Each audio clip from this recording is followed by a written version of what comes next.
Madam ఇక్కడ CSBIS academy the road map to Mussoorie అన్నారు. ముస్సోరిలో ఏం నేర్పుతారు మేడం? సమాజాన్ని ఎట్లా చూడమని నేర్పుతారు? ముస్సోరిలో విలువలు నేర్పిస్తారు, పరిపాలన ఎలా చేయాలో నేర్పిస్తారు, పబ్లిక్ పాలసీ ఎలా చేయాలో నేర్పిస్తారు, ఎంపతి కలిగి అంటే నీ తోటి వారిని, ముఖ్యంగా బడుగు బలహీన వర్గాల వాళ్ళని ఎలా చూసుకోవాలి అని నేర్పిస్తారు. అతిపోకుండా నేర్పించరు, అహంకారం నేర్పించరండి అక్కడ. కానీ స్మితా సబర్వాల్ వారు మాట్లాడిన మాటలు, జరుగుతున్న చర్చ, ఇదంతా బహుశా మీరు దీన్ని ఎట్లా డిఫైన్ చేస్తారు? దీన్ని అమానవీయం, అమానుషం, అతి దారుణం, వివక్షతో కూడుకున్న స్టేట్మెంట్స్ ఇవి.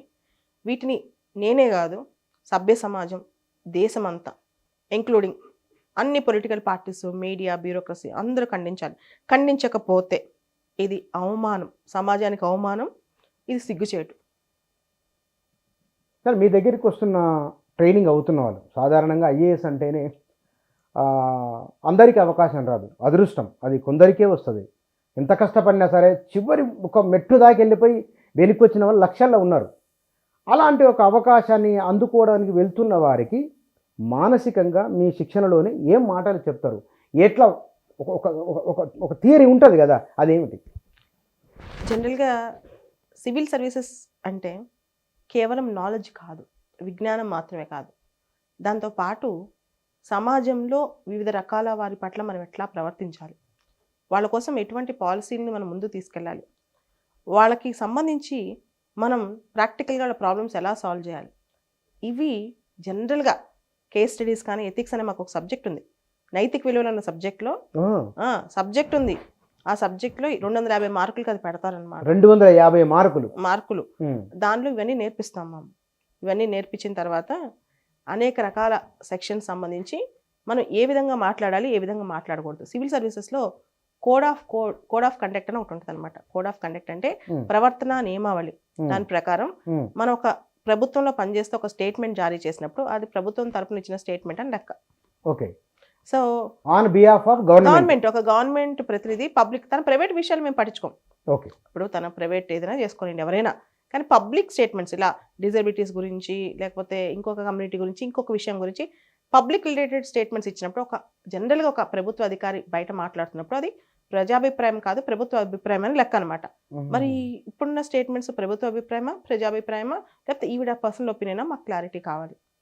కానీ మేడం, బహుశా 5 సంవత్సరాల కింద నాకు సరిగా జ్ఞాపకం లేదు, ప్రత్యేక ప్రతిభావంతులు ఆ పదాన్ని ఈ మోడీ వచ్చిన తర్వాత దివ్యాంగులు ఈ దివ్యాంగులను ఎట్లా సంబోధించాలి అనేది నరేంద్ర మోదీ ఒకటి అన్నారు. ఆ పదాలు వాడకుండా కించపరిచిన వారిని, అవమానించిన వారి విషయంలో కొన్ని చర్యలు తీసుకుంటామన్నాడు వారు అన్నారు. నాకు గుర్తులేదు. నరేంద్ర మోడీ గారు అన్నారు. తర్వాత చట్టం కూడా వచ్చింది, ఈ గవర్నమెంట్లో చట్టం వచ్చింది, disabilities act, rights of persons with disabilities act 2016. దానిలో సెక్షన్ 92 కింద ఇట్లాంటి పదజాలం వాడితే, ఇట్లాంటి వాళ్ళు మానసికంగా వాళ్ళని బాధ పెట్టే స్టేట్మెంట్స్, వాళ్ళని దిగజార్చే స్టేట్మెంట్స్ వాడితే 5 సంవత్సరాల వరకు జైలు శిక్ష కూడా ఉంది దానికి.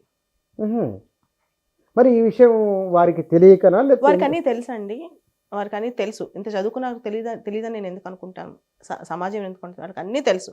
తెలిసినా అంటే కారణం ఖచ్చితంగా అహంకారం అని అనుకుంటాను నేను. సాధారణంగా అధికారం అనేది బాధ్యత, పదవులు రాజకీయాల్లో ఉండేవి. హ్యూమన్ బీయింగ్స్ పెద్ద స్థాయిలో తల్లి హృదయంతో ఉండాలి, తండ్రి హృదయంతో ఉండాలి అనుకుంటాం కదా, అనే ఒక భావన ఉంటుంది కదా. కొంచెం వారు ఈ విషయంలో ఎందుకు మరీ కొంచెం మళ్ళీ రీట్వీట్ చేయడం, దానిపైన కౌంటర్ చేయడం? ఆ మాట నేను చెప్పిందే కరెక్టు, నేను అనుకుందే కరెక్ట్ అనేది ఆ మైండ్ సెట్ అయి ఉండొచ్చు. నేను ఆవిడ పర్సనల్గా చూడలేదు ఎప్పుడు, ఆవిడపైన పర్సనల్ నాకు ఎటువంటి వ్యతిరేకత ఉండదు. కానీ ఒక కమ్యూనిటీ గురించి ఈ లెవెల్లో కామెంట్స్ చేయడం అనేది, బ్లాంకెట్ స్టేట్మెంట్స్ ఇవ్వటం, ఇన్సెన్సిటివ్ కామెంట్స్, స్వీపింగ్ కామెంట్స్ చేయడం తప్పని నేను ఖండిస్తున్నాను, స్ట్రాంగ్గా ఖండిస్తాను. అపాలజైజ్ చేయాలి, ఆ స్టేట్మెంట్స్ వెనక్కి తీసుకోవాలి. 48 గంటలు దాటింది, ఆ స్టేట్మెంట్ ఆమె ఇచ్చి she has to take back that statement. 250 మార్కుల పేపరు నైతిక విలువలు. ఎన్ని రోజులు ట్రైనింగ్ ఇస్తారు ఆ క్వశ్చన్ పేపర్ మీద? 4 రోజులు కనీసం ట్రైనింగ్ ఉంటుందండి. 4 రోజులు మ్యాక్సిమం స్కోర్ చేస్తారా ఆ నైతిక విలువలు? దాదాపు 250కి హైయెస్ట్ స్కోర్స్ 130, 140 వచ్చిన నా స్టూడెంట్స్ కూడా ఉన్నారు. 130, 140 నైతిక విలువలు. అండ్ తర్వాత వీళ్ళకి phase 2 ట్రైనింగ్, అండ్ తర్వాత ట్రైనింగ్లో కూడా చెప్తారు ఎలా ప్రజల పట్ల ఒక సహానుభూతి కలిగి ఉండాలి, వాళ్ళ విషయాలు ఎలా ఎంపతి చూపించారని కూడా వీళ్ళకి చెప్తారు. వీళ్ళకి అన్నీ తెలుసని, తెలియక చేశారని నేను అన్ను, తెలిసే చేశారు. తెలియక చేస్తే పొరపాటు.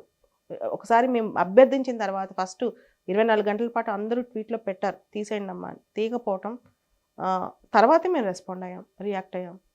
మీరేమన్నా కేంద్ర ప్రభుత్వం దృష్టికి తీసుకెళ్తే? ఖచ్చితంగా అండి. అంటే నేను తీసుకెళ్ళటం కాదు, ఢిల్లీ నుంచి హైదరాబాద్ వరకు అన్ని విద్యార్థి సంఘాలు ఈ రోజున నాకు నిన్న కొన్ని వందల మంది ఫోన్ చేశారు. నేనే ఆపాను. నేను ఫస్ట్ ఆవిడకి చెప్పి చూస్తాను, మనం ట్వీట్ రిప్లై ఇద్దాం, తర్వాత ఆవిడ ఒప్పుకోకపోతే ప్రెస్లో పెడదాం, తర్వాత ఒప్పుకోకపోతే అప్పుడు హ్యూమన్ రైట్స్కి మీ ఇష్టం అని చెప్పాను. ఇప్పుడు అందరూ వెళ్తారు, నేను ఆపలేను, నా చేతిలో కూడా ఉండదు. మన జీవితంలో పురాణాలు, భారతము, భాగవతము, నిత్యం కొలిసే దేవుళ్ళు, పూజలు చాలా చాలా ఉంటాయి. వీటిలలో ఇవి కూడా వాళ్ళకు ఐఏఎస్ అయ్యే వాళ్ళకి నేర్పుతారా, లేదా ఇంట్లో నేర్చుకోవాల్సిందే ఉంటుంది? అవి ఇంట్లో నేర్చుకోవాలి. అవి పురాణాలు, ఇతిహాసాలు పెద్దగా చెప్పాలి. మోరాలిటీస్ లో దాని వాల్యూస్ మాత్రం వాల్యూస్ అయితే రిఫ్లెక్షన్ ఉంటుంది కదా. బహుశా మనం కొంతమంది మాటలు, రాజకీయ నాయకులు ఇట్లా మాట్లాడుతూనే ఏంటి, ఇట్లనే మాట్లాడాల్సి ఇదే పదప్రయోగం అని అంటుంటాం కదా. చట్టాలు తయారు చేసేవారు ఆ చట్టాలను ప్రజల్లోకి తీసుకొని వెళ్ళేవారు ఏ విషయంలో ఎక్కడ జాగ్రత్త తీసుకోవాలి, ఒకవేళ జాగ్రత్త తీసుకోని వారు గతంలో పనిచేయన సందర్భాలు ఏమైనా ఉన్నాయా? గతంలో ఇటువంటి స్టేట్మెంట్స్ ఇచ్చిన, ఇంత భయంకరమైన బ్లేటెంట్ స్టేట్మెంట్స్ ఇచ్చిన ఐఏఎస్ ఆఫీసర్స్ ట్విట్టర్ ద్వారా కానీ ఇంత ఇన్స్టాలో కానీ ఎవ్వరూ లేరు ఈ 75 ఏళ్లలో. ఈ లెవెల్లో పబ్లిక్లోకి వచ్చి ఇట్లాంటి స్టేట్మెంట్స్ ఇచ్చి ధైర్యం చేసిన వాళ్ళు ఎవ్వరు లేరు ఇప్పటి వరకు. సిస్టమ్ అంటే భయం లేకపోవటం, గవర్నెన్స్ అంటే భయం లేకపోవటం, ఇష్టం వచ్చినట్టు మనం ఏం మాట్లాడినా, అంటే తన పర్సనల్ ఒపీనియన్ ఏదైనా ఉండొచ్చు, తన వ్యక్తిగత అభిప్రాయాన్ని నేను క్వశ్చన్ చేయట్లేదు, పబ్లిక్లోకి వచ్చి ఇటువంటి స్టేట్మెంట్ ఇవ్వడాన్ని ఖచ్చితంగా ప్రశ్నిస్తాం. కానీ మేడం, మన దగ్గర జరుగుతున్న ఒకనొక చర్చ, కార్యనిర్వాహక వ్యవస్థ, శాసన వ్యవస్థ, ఈ రెండింటిలలో కార్యనిర్వహణలో ఉండేవారు సాధారణంగా ఎవరి పట్ల విధేయత ఉండాలి, ఏ విషయాల పట్ల బాధ్యతతో ఉండాలి? ఎందుకంటే మీరు ట్రైనర్ కాబట్టి.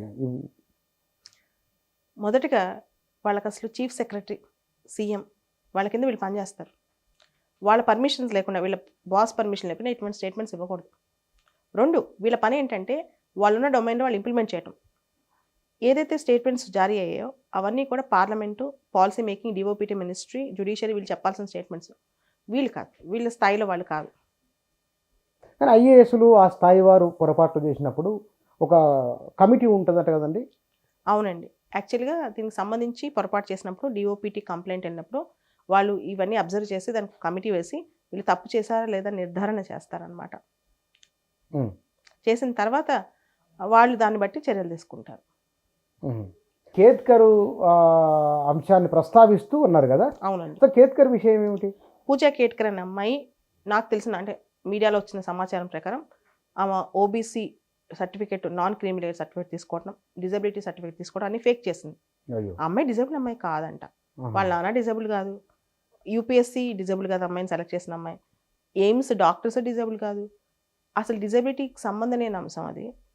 ఆ అమ్మాయి స్టాండర్డ్ అది ఒక ఎగ్జాంపుల్. యూపీఎస్సీలో ఇంత పెద్ద తప్పు జరగడం ఇదే ఫస్ట్ టైం నేను చూసిన చరిత్రలో. జరిగిందా? జరిగినట్లు వచ్చిన వార్తలు ఆల్మోస్ట్ జరిగింది.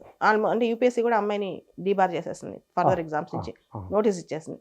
సో అటువంటి ప్రస్తావనలో అందరు డిసబిలిటీస్ పీపుల్ గురించి ఇవిడ ఇలాంటి కామెంట్స్ చేశారు. బహుశా ఈ దానిపైన యూపీఎస్సీ కూడా ఏం స్పందించాలి?